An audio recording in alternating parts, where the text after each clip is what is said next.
কোরবানির ঈদকে সামনে রেখে কিছুটা চড়া মশলার বাজার, তবে স্বস্তি ফিরেছে পেঁয়াজ, রসুন, আদা আর সবজির দামে।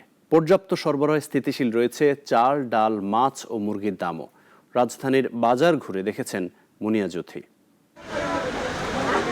কোরবানির ঈদ ঘিরে বাজারে বাড়তি চাপ, তবুও বেশিরভাগ নিত্যপণ্যের দামে রয়েছে স্বস্তি। মশলার দাম কিছুটা চড়া থাকলেও পেঁয়াজ, রসুন, আদার দামে গত সপ্তাহের তুলনায় এসেছে উল্লেখযোগ্য পতন। রাজধানীর বিভিন্ন বাজারে পেঁয়াজ বিক্রি হচ্ছে 50 টাকা কেজিতে, আদা 115 থেকে 120 টাকায় আর রসুন 120 টাকায়। অপরিবর্তিত আছে জিরা, শুকনা মরিচ ও হলুদের দাম। ঈদ সামনে রেখে সবচেয়ে বেশি চাহিদা দারচিনি, এলাচ ও লবঙ্গের।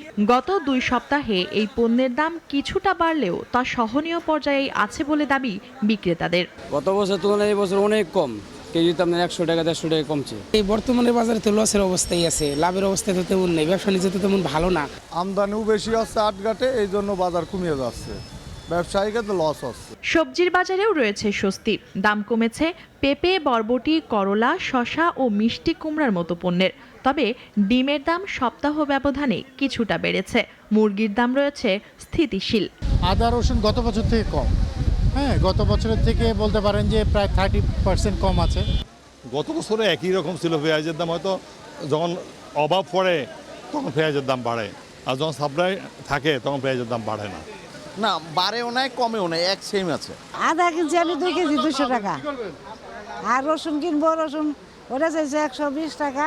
চাহিদার সময়েও কিছু নিত্যপণ্যের দাম সহনীয় রাখা বাজার ব্যবস্থাপনার সফলতা হলেও দীর্ঘমেয়াদে এর ধারাবাহিকতা চাই সাধারণ মানুষ।